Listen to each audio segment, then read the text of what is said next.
आप जहाँ पे हैं हम वहाँ जाएं और वहाँ रहें, क्योंकि हम परिवार सहित हैं। अगर हमारे आने से, हमारे आगमन से यहाँ के ऋषि मुनियों को किसी प्रकार का कष्ट हुआ तो हमारा यहाँ रहना और इसलिए और कहा भी गया है कि मुनि पापस जिन ते दुखड़ा है ते नरेश बिन पावत दान। जिस राजा के राज्य में मुनियों को तपस्याओं को कष्ट प्राप्त होता है वह राजा जो है बिना किसी की अग्नि के आपके हो जाता है।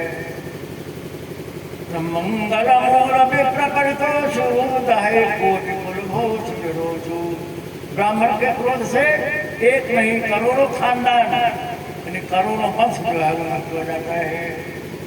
असदिय जान कहिए इसलिए पकड़ो, अभी जो लाइट कटेगी थी इसको रोक लेना है।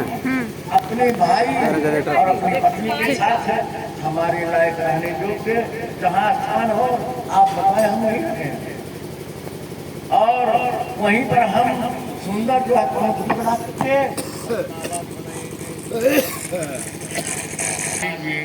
साधुवाद देते हैं और कहते क्या है कि कचना कहो अच्छा रघुकुल के कचना कहो रघुकुल के तुम पालक संतत सुखी से तुम पालक संतत सुखी से। आपके कहने जो भी हमारी है आप नहीं कहेंगे कौन कहेगा। श्रुति से पालक राम तुम जगदीश माया पालक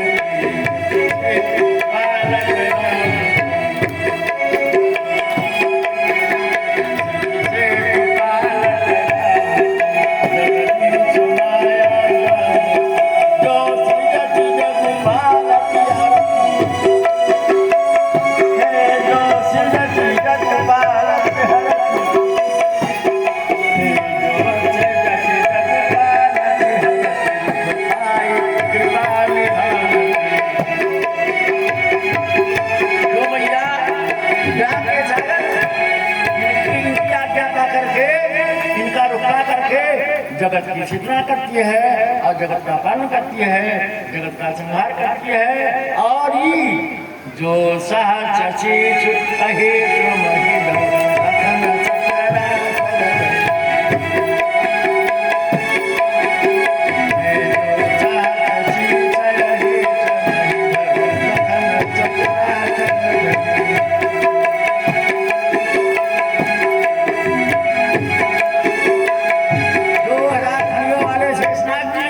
पृथ्वी को अपने मस्तक पर धारण करते हैं। आज लक्ष्मण के रूप में आए हुए हैं सचराचर का काम करने वाले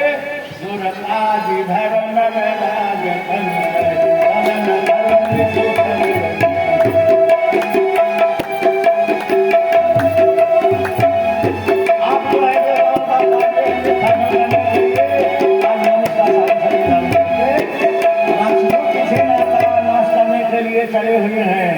राम बाबा बाबी जी हैं विराम या सोचने की बात है कि हमारा स्वरूप कैसा है। देखिए रूप और स्वरूप दो शब्द है। रूप और स्वरूप। रूप क्या होता है, स्वरूप क्या होता है। रूप की फोटोग्राफी कर सकते हैं यानी रूप जो आंखों से आपको हम देख रहे हैं और जो आप हमको देख रहे हैं ये रूप को देख रहे हैं। आपके इस देह का हम देख रहे हैं रूप कैसा है। बोरा सौरा नाका फोड़ा जो भी है जैसा है ये रूप है जो आंखों से देखा जा सकता है। इसकी फोटोग्राफी की जा सकती है। लेकिन स्वरूप क्या है। स्वरूप यानी आपके अंदर का भाव होता है। इसकी कोई फोटोग्राफी रिकॉर्डिंग नहीं की जा सकती। क्या आपके अंदर का भाव क्या है लेकिन बाबा वाल्मीकि बोल रहे हैं कि राम स्वरूप तुम्हारा, आपका स्वरूप कैसा है? अगम अगोचर बुद्धि पर, राम स्वरूप तुम्हारा वचन अगोचर बुद्धि पर, वचन यानी वाणी के द्वारा आपके स्वरूप का वर्णन किया नहीं जा सकता है।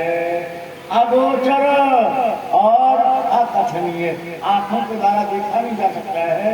बुद्धि पर, बुद्धि के परे है, सब बुद्धि लगा लगा करके हार गए आपका वर्णन करने का आपके स्वरूप का। लेकिन अभिगत अकथो, वेद उसकी गति का पाप की गति का पार नहीं पाए।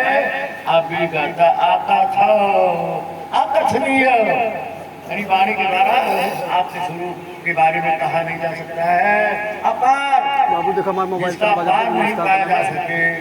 और वेद पुराण आपके स्वरूप का वर्णन करते करते लिखते लिखते थक गए। अंत में क्या लिखा? नेति नेति नित निलम नाइति, ऐसा लिखा। लिखने के बाद में क्या लिखा? नाइति मतलब क्या?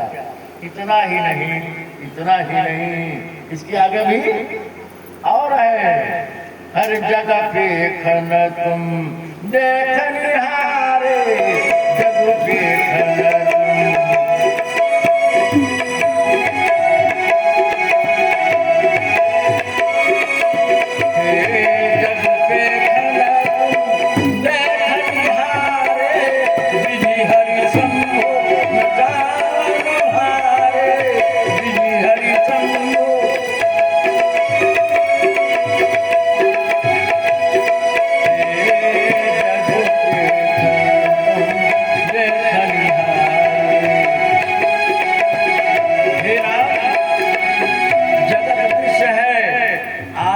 देखने वाले हैं।